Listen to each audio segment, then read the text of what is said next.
जैन मिथ्या दृष्टियों के विवेचन के अंतर्गत जो 4 प्रकार के मिथ्या दृष्टि बतलाए, निश्चयाभासी, व्यवहाराभासी, उभयाभासी, सम्यक्त सन्मुख, उसमें अपना यह प्रकरण सम्यक्त सन्मुख का चल रहा है 257 पृष्ठ पर।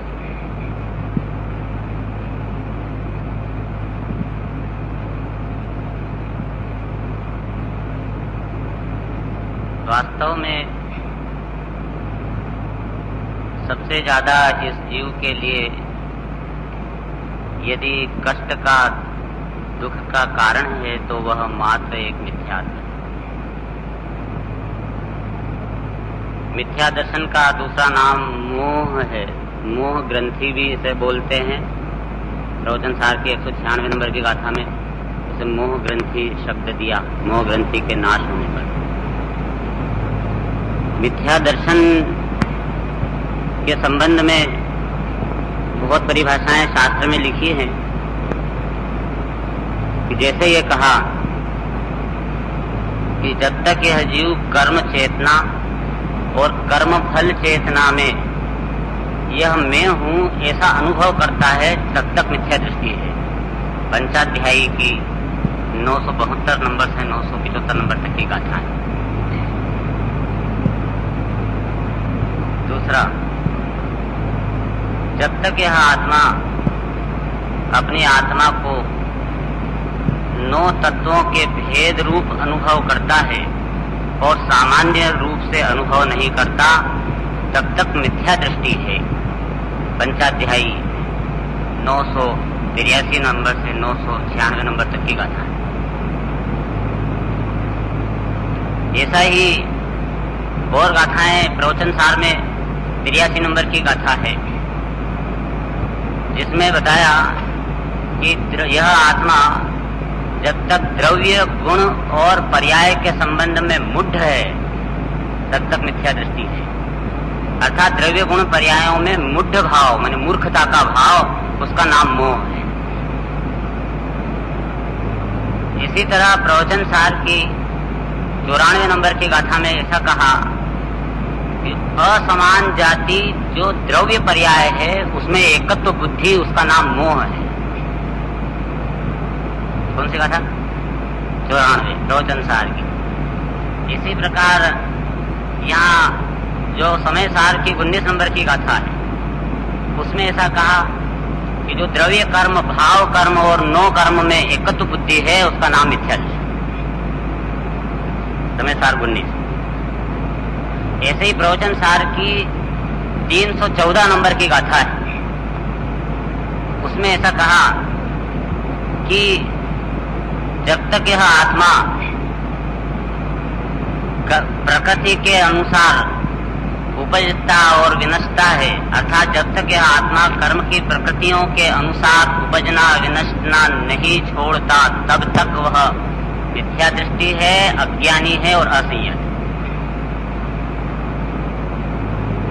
अर्थात अनेकानेक परिभाषाओं में यही सूचित होता है कि प्रवचन सार की जो गाथा है, ये तत्व प्रज्ञापन की प्रारंभिक गाथा, पज्जय मूढ़ा ही पर समया, मैंने पर्याय दृष्टि मिथ्या दृष्टि है और द्रव्य दृष्टि सम्यक दृष्टि।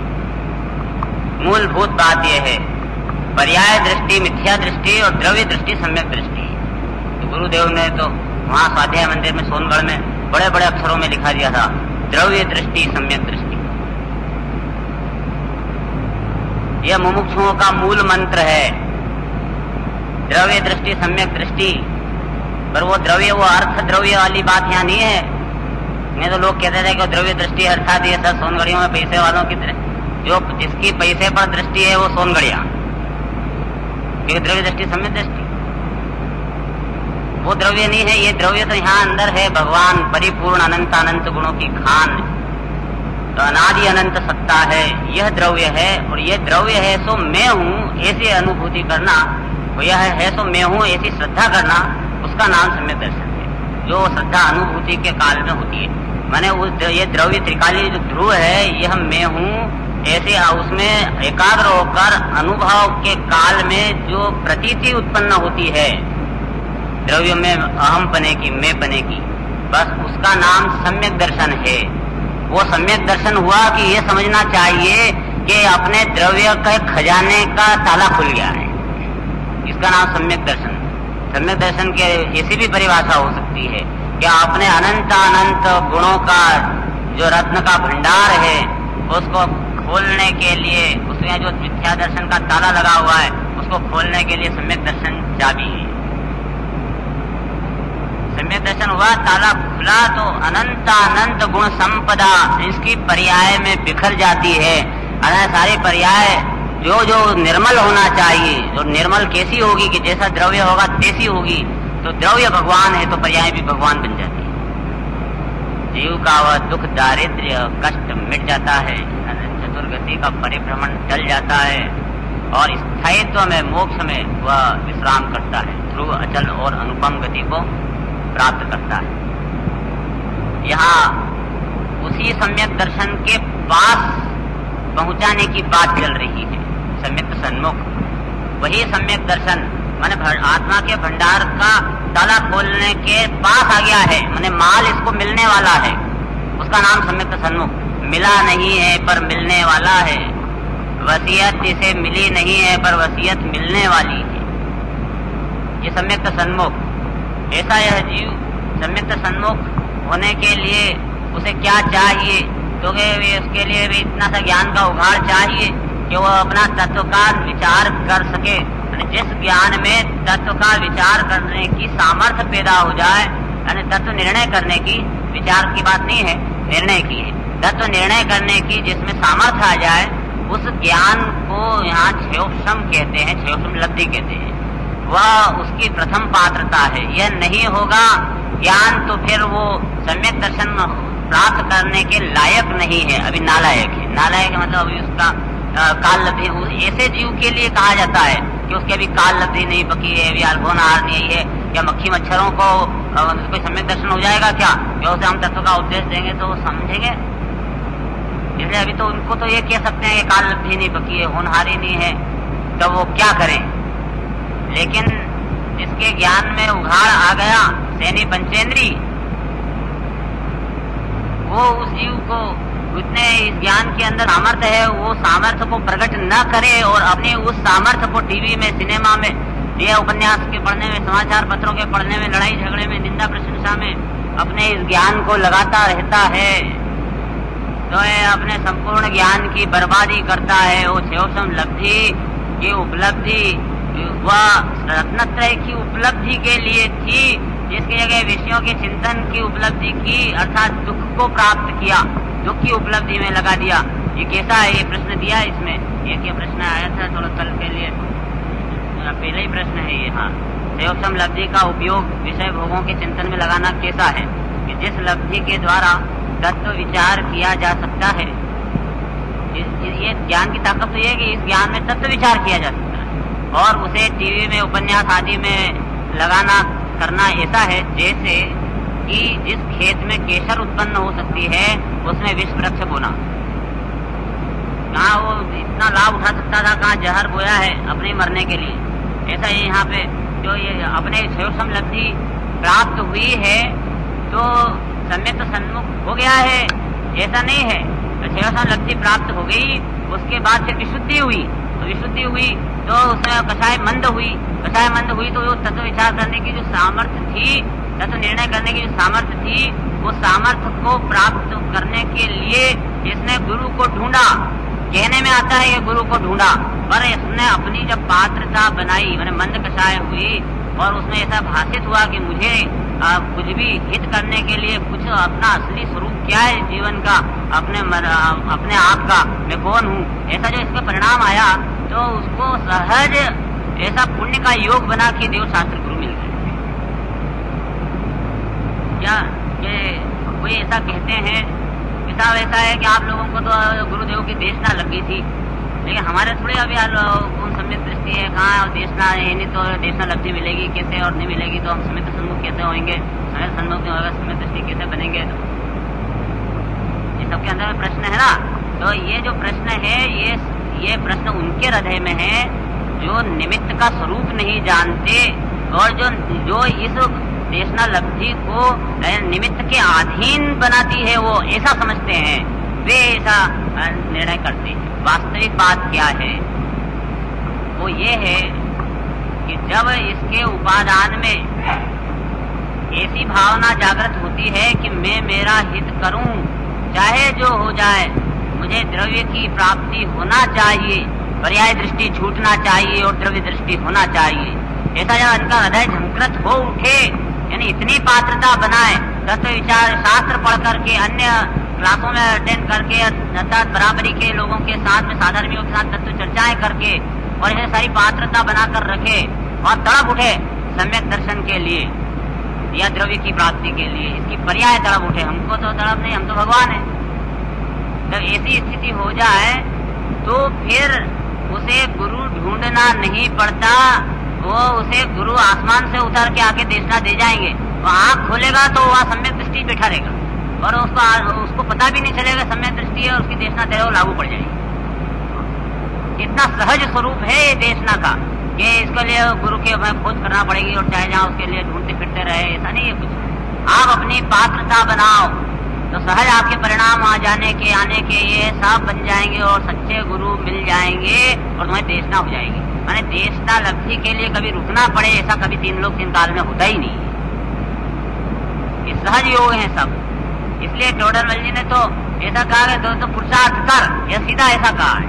अब पुरुषार्थ करेगा तो सब ये बाकी के सब समवाय तो अपने आप मिलते हैं, अन्य समवाय मिलाए नहीं जाते, मिल जाते हैं। और उन समवायों में सिर्फ एक ही समवाय ऐसा है जो तेरे द्वारा किया जाता है, उसका नाम पुरुषार्थ है। तो वो निमित्त को मिलाने के चक्कर में कहाँ पड़ा? तो पुरुषार्थ करने के चक्कर में पढ़ के भेद विज्ञान सीधा एकदम डायरेक्ट माल को पकड़ने के लिए समय है अपने पास। अब ये समय नहीं है भटकने का। जिंदगी बहुत छोटी है, छोटी जिंदगी में बहुत बड़ा काम करना है। और बड़ा काम वो ये है, यानी वो ये ऐसा काम करना है जो इस जन्म के लिए नहीं है, अपितु आगामी आने वाले अनंत काल के सुंदर बनाने के लिए। एक भाई साहब मिले कि साहब हमने सुना हमारा जीवन सफल हो गया।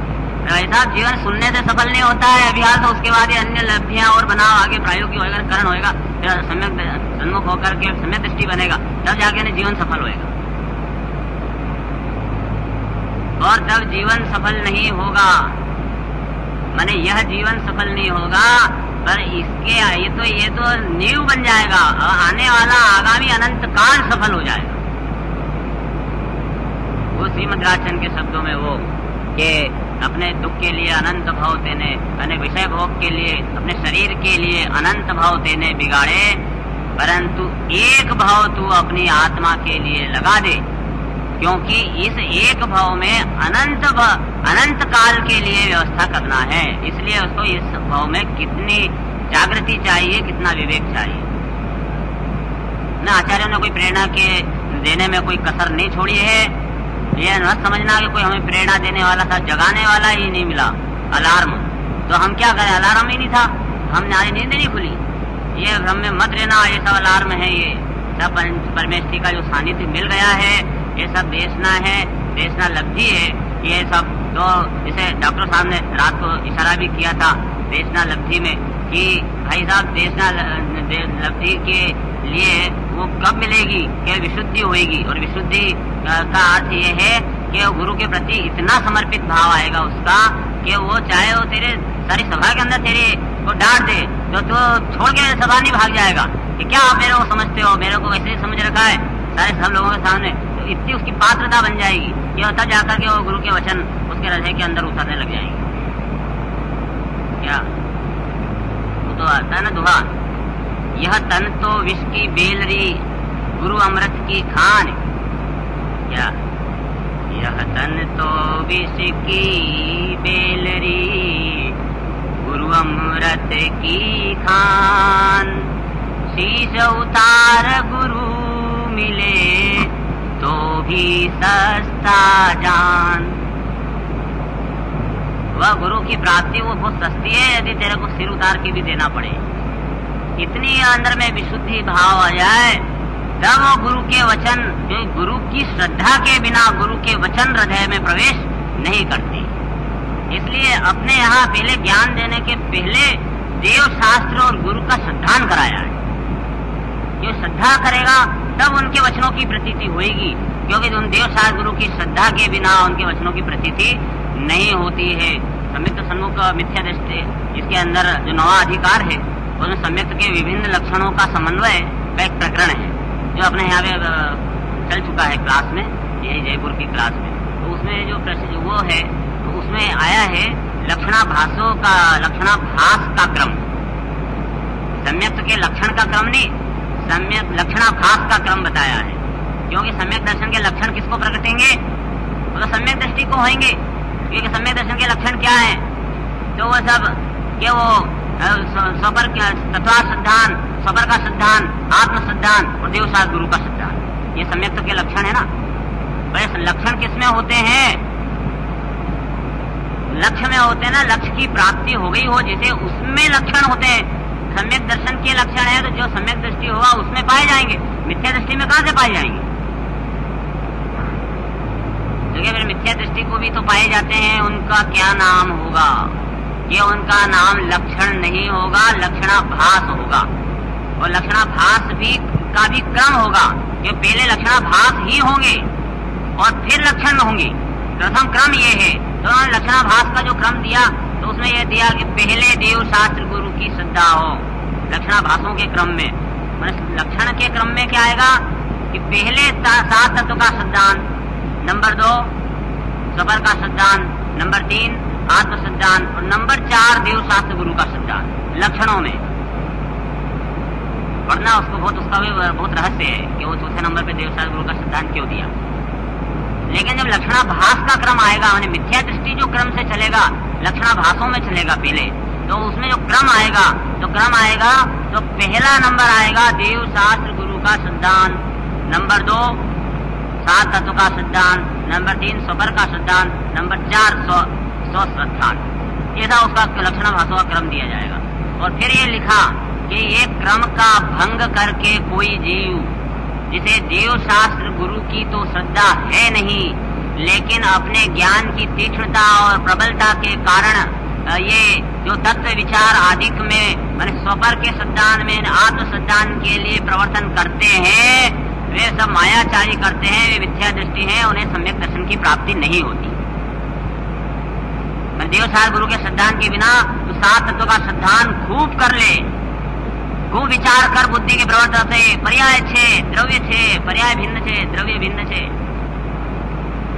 मोक्ष की पर्याय भी भिन्न है, पर्याय षटकारक से उत्पन्न होती है, ज्ञान में से ज्ञान आता है, खूब बात कर ले, लेकिन सम्यक दर्शन नहीं होगा। क्योंकि तुझे पहले नंबर चाहिए देव शास्त्र गुरु की श्रद्धा। देव का तो श्रद्धा ही नहीं है, खोटे देव के वहां आकर के नमस्कार कर देता है और यहाँ पे आकर के तत्व की लंबी लंबी बात करता है। सीतांबर मंदिर भी चलेगा नहीं, दिगंबर मंदिर भी चलेगा नहीं, क्षेत्रपाल चलेगा नहीं, पद्मावती चलेगी, सब क्या है कि वो भी सच्चे न अपन भी सच्चे। अरे अपन तो समन्वयवादी है साहब, तो फिर तो समन्वय करता रहे और अपने जन्म को खो दे। यहाँ पर तो ये है कि अगर सच्चे देव शास्त्र गुरु की अगर श्रद्धा होगी कि यही सत्य है, इसके अलावा विश्व में और कोई नहीं, प्राण चले जाए तो भी मैं सच्चे देव शास्त्र गुरु के अलावा और किसी को भी श्रद्धांजलि अर्पित नहीं करता। इसको ऐसा भी कहते हैं कि जो सम्यक के सन्मुख होना चाहता है उस जीव को कुगुरु कुदेव और कुधर्म का त्यागी होना चाहिए, प्रतिज्ञाबद्ध त्याग। जाओ ऐसा त्यागी है हिम्मत अंदर में। अरे साहब कहीं तो फिर अभी खोटा गुरु सच्चे गुरु का कौन फैसला करे? अभी सब सही है, सभी सच्चे हैं, नग्न दिगंबर हो गए सो सच्चे। भैया अभी तेरे दिल्ली बहुत दूर है, अभी 28 मूल गुण सीखो, उसके अंतरंग स्वरूप समझो गुरु का, बहिरंग स्वरूप समझो, उसके बाद कसौटी, ये कसौटी 28 मूल गुण, इस कसौटी को कसो फिर, और वो यदि गुरु है 28 मूल गुण मिल रहे हैं तो बराबर उसको नमस्कार करो, मानो। देखो जो गुरु नहीं है उसे गुरु मान ले तो निगोद में जाएगा, लेकिन ये भी समझ लेना कि जो गुरु है उसको गुरु नहीं माने तो भी निगोद में चला जाए। मैंने जो गुरु को नहीं मानते वे भी निगोद में जाते हैं, और जो गुरु नहीं है उसे गुरु मान लेते हैं वे भी निगोद में जाते हैं। इसलिए मैंने गुरु का निषेध मत करना, पर कुगुरु का सर्वथा निषेध कर दे। डरना मत इसमें समाज का भय, कि देश का भय, कि लज्जा, कि गौरव गारव से, अभिमान से, कोई धन के लोभ में, कि किसी भी प्रकार से कि दुनिया क्या कहेगी कि साहब हमारे महाराज आए और मिलने नहीं गए, देखने नहीं गए, दर्शन करने नहीं गए, अरे समाज में जाए, मेरा हित क्या है वो बात सोचना चाहिए। कुगुरु है सुगुरु है, इसका फैसला बिल्कुल दृढ़ता से होना चाहिए। बिल्कुल शर्म की बात नहीं है, ये अपना आत्म कल्याण का संबंध है, अपने जीवन का संबंध है, इसमें समाज दूर रहती है। धन समाज गज बाज राज कछु काज न आवे, ये कौन समाज कहा जाएगी? अगले जन्म में अपने साथ में समाज जाएगी क्या?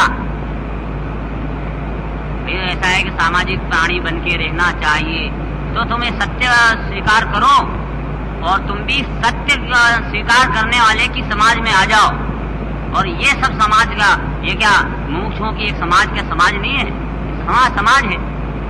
मैंने एक पक्ष के अनुयायी, एक पंथ के अनुयायी ऐसे बनो और उसके बाद उसको समाज को चलाओ, और जो गलत मानते हैं उनका संग मत दो और अपना कल्याण में लगे। तो इसमें सब वो सब विशुद्धि लगती है, तो देशना लगती है, इन सब में ये सब बातें सब समझ आती है। ये जो बात चल रही है ना देशना की, वो सभी सच्चे देव शास्त्र गुरु का श्रद्धा नहीं, तो वहाँ देशना तेरे को मिलेगी कैसे? यहाँ खोटे देव शास्त्र गुरु का श्रद्धान चलता रहेगा। तो ये वो यहाँ पे अपन आ गए थे इसके आगे कि जब उस गुरु ने, वास्तविक गुरु ने जो उपदेश दिया, तो वो काहे का उपदेश देगा?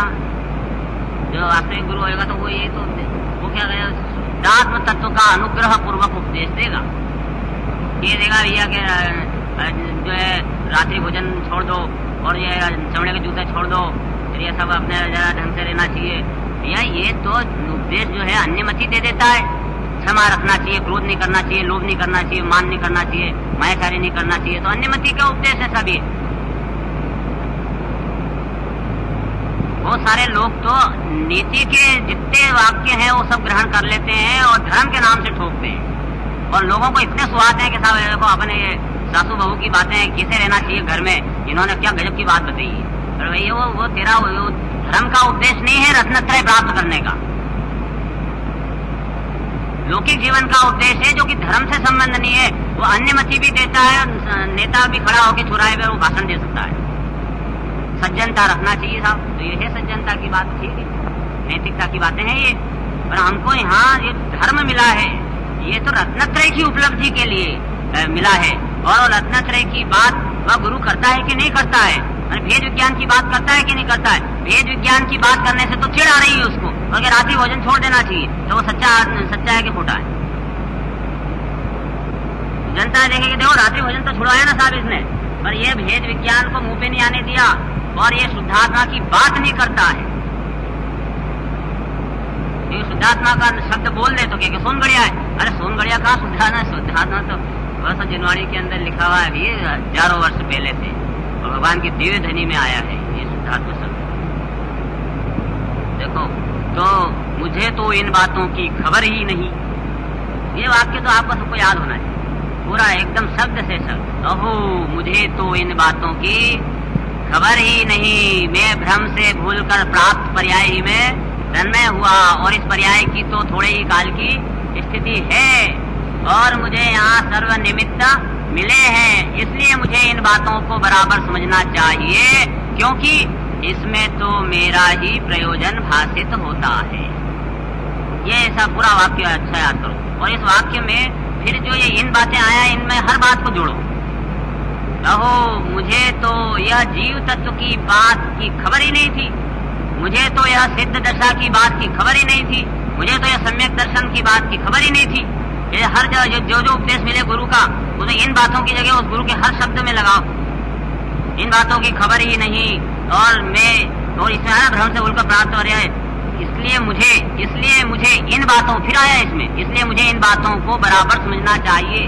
तो इन बातों आया ना ये, तो यहाँ फिर वही लगाना हो, इसलिए मुझे ये सम्यक दर्शन की बात को बराबर समझना चाहिए, इसलिए मुझे ये सम्यक ज्ञान की बात को बराबर समझना चाहिए, इसलिए मुझे देव शास्त्र गुरु के स्वरूप की बात बराबर समझना चाहिए, इसलिए मुझे सात तत्वों के स्वरूप की बात बराबर समझना चाहिए। हर जो प्रकरण आए उसमें बराबर समझना चाहिए, क्योंकि इसमें तो मेरा प्रयोजन भाषित हो रहा। ये इतना सारा उसके अंदर सब लगाओ, और फिर वहाँ उसको अपने अंदर में जो उपदेश सुना है उसके निर्धार करने का उद्यम किया। देखो उपदेश सुन लेने से कोई सम्यक सन्मुख नहीं बन जाते, अभी तू उपदेश श्रवण करके और उसमें जो अहोभाव आता है, वो जो 4 पॉइंट लिखा है आपको, वो अहोभाव में प्रसन्नता, कौतूहलता, अपूर्वता और महिमा जो आ जाती है, वो उस भाव से ये जीव सम्यक सन्मुख बनता है। और उससे भी सम्यक सन्मुख नहीं बन जाता है। पर जब इसकी महिमा आई है तो फिर इस बात को मुझे अंदर में निर्धार करना चाहिए, ऐसी श्रद्धा बनाता है और निर्धार करने के लिए फिर उद्यम भी करने लग जाता है।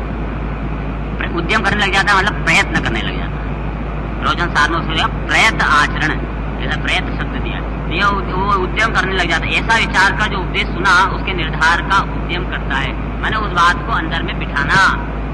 ये ज्ञान में लेना अलग बात है और निर्धार करना अलग बात है। ज्ञान में लेना जैसे सुना ना अपन ने तो याद हो गया हमको, तो याद होना अलग बात है।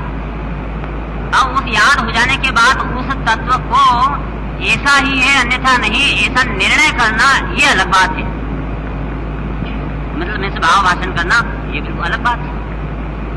तो यहाँ ये कि उसका उद्यम किया, वहाँ देखो इसमें एक जैसे उद्यम किया की बात है ना, इसमें तो प्रवचन सार में गाथा ऐसी आई है, इसमें ऐसा कहा कि हाथ में तलवार ले लेने से, हाथ में तलवार रखने से शत्रुओं के सिर की धज्जियां नहीं उड़ती। मेरे हाथ में तलवार है तो मैं बच जाऊंगा, शत्रु हार जाएगा। अरे भाई, उस तलवार को चलाना पड़ता है, कला के साथ में उस तलवार को चलाना पड़ता है, तब जाकर शत्रुओं के छक्के छूटते हैं। समझ में आया? इसी प्रकार ये जिन वचन है, ये सब ये इसको याद कर लेना, तक जिन वचन बाहर और जिन वचन अंदर अपने ज्ञान की पर्याय में अपन ने याद कर लिया, ये जिन वचन ही कहलाते हैं सब। ये सारे जिन वचन जो याद कर लिए हैं, यह मिथ्यात्व रूप शत्रु को नाश करने के लिए यद्यपि तलवार है, कहाँ है वो तलवार? तेरे हाथ में है। गजब की बात है। जैसे याद हो गया है, जैसे प्रश्न मंच में सब जवाब दे दिए हैं और ये जो प्रश्न पत्र बन के आ गए उसको घर में बैठ के याद किए हैं, फिर दूसरे दिन भी याद करके सुना दिए कि परीक्षा में पास हो गया। ऐसा वो जीव जिसने हृदय में सब ग्रहण करके रखा है, इसका नाम है कि तलवार हाथ में है। इससे क्या होगा कि वो मिथ्या तो मर जाएगा, नाश हो जाएगा याद कर लेने से। अरे जो ये तलवार अपने हाथ में है, हाथ में आ गई फिर क्यों चूकता है? चलाना पड़ता है। उसका नाम है कि निर्धार करने के लिए उद्यम किया। तलवार चलाना साथ में करना पड़ेगा, मैंने उसका उपयोग करना, वो थ्योरेटिकल है, उसको प्रैक्टिकल में लाना, तो उसका नाम है वो तलवार चलाना। वहाँ उद्देश्य, लक्षण निर्देश और परीक्षा द्वारा उनका निर्धार होता है। निर्धार करना है अर्थात क्या बताया था? ऐसा ही है, अन्यथा इस प्रकार से अपने पर्याय में उसका निर्णय करना है, उस बात को जमाना है, फिट करना है, यथार्थ निर्णय करना है। और यथार्थ